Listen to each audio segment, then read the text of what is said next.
Once upon a time, there was a little girl. Once her rich father married an evil stepmother. She settled in the house with her 2 daughters.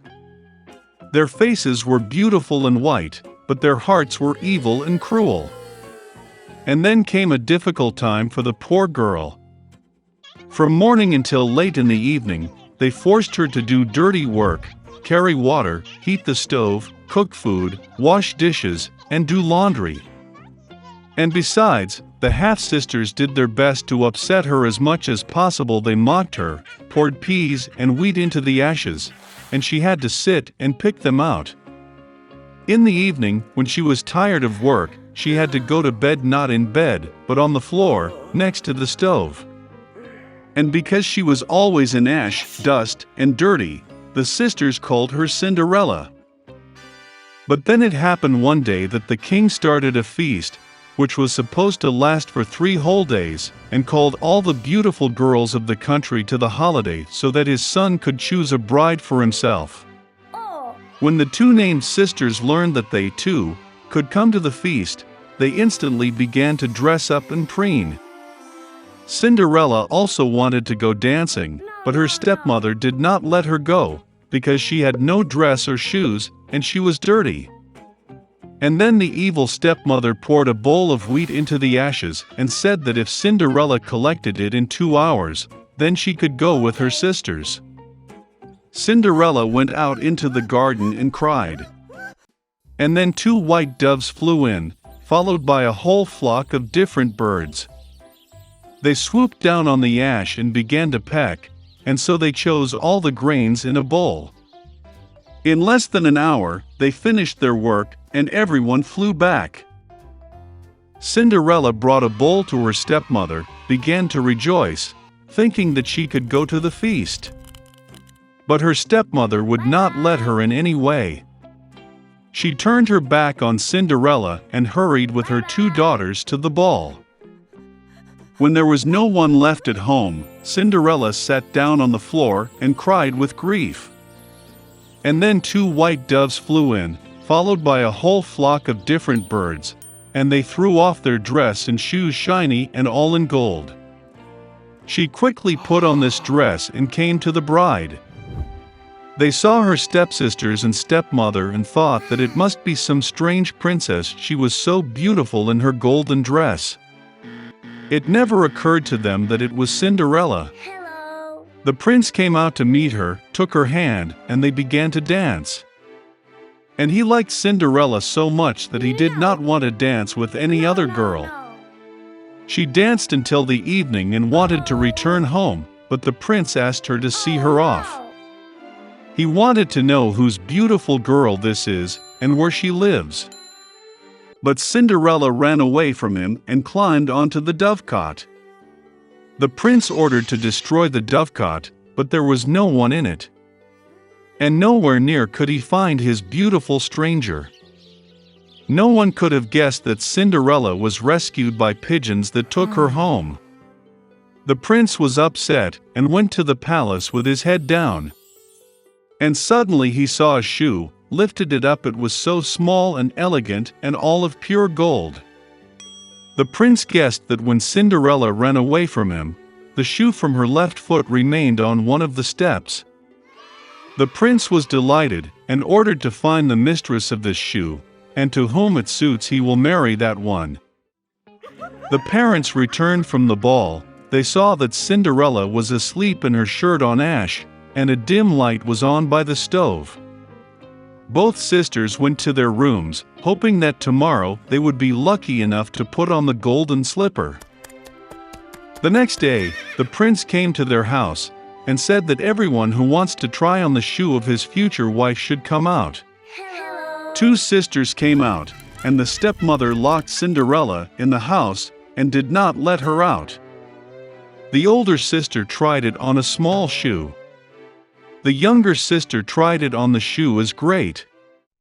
The prince was about to leave, but Cinderella climbed out of the window and ran out to him.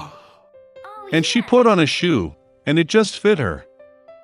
The prince looked into her eyes and recognized in her the very beautiful girl with whom he danced. He took Cinderella, put her on a horse and rode off to play a wedding with her. And he ordered the sisters and stepmother to be locked in their house, and never let them out of there. This is how they were punished for their malice and deceit.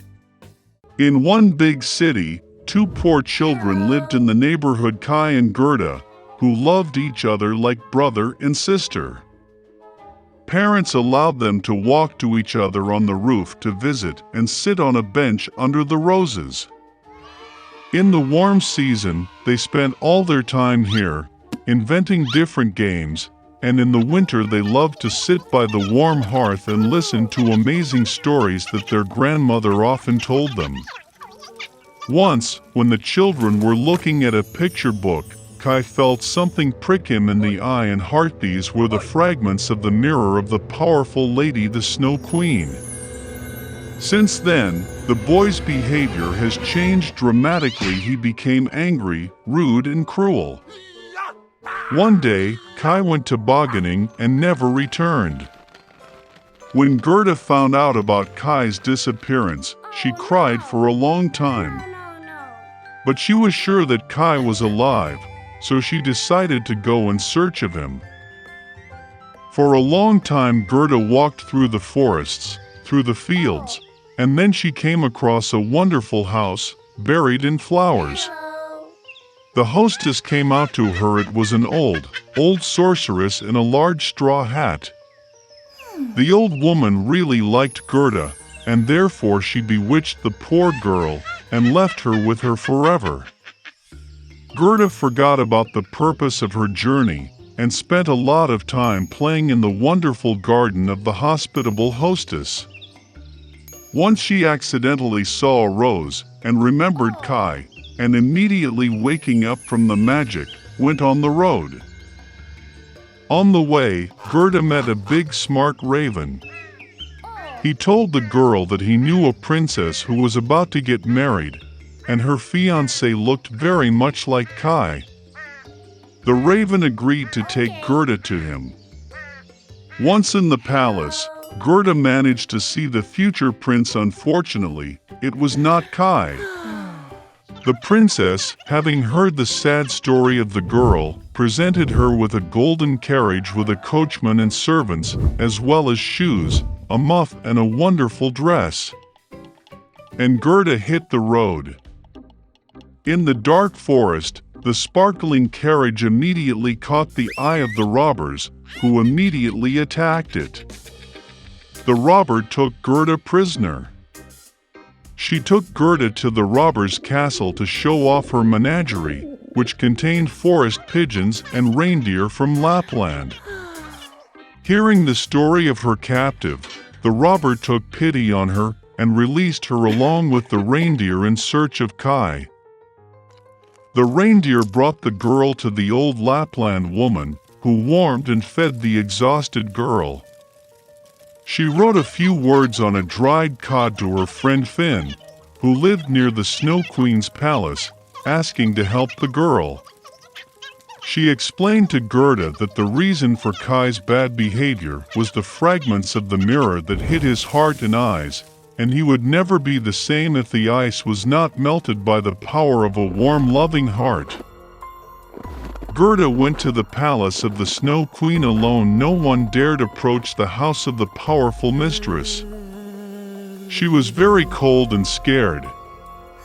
Finding herself in the castle, Gerda was surprised how cold, deserted, and dead he was. Soon she noticed Kai, who turned completely blue, almost blackened from the cold. The boy sat in a corner and tried to lay out the word eternity from the ice floes, because in this case he would have received the whole world and a pair of new skates as a gift from the Snow Queen. Gerda rushed to Kai, hugged him tightly and cried.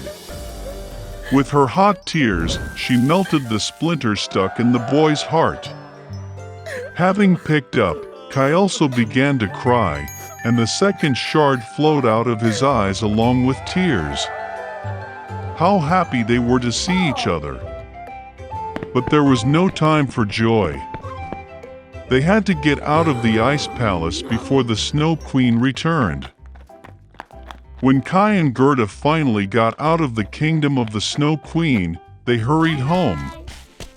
On the way back, they met all the friends who helped Gerda in her search. At home, their favorite blooming roses were waiting for them, and everything that happened was soon forgotten by them, like a heavy dream.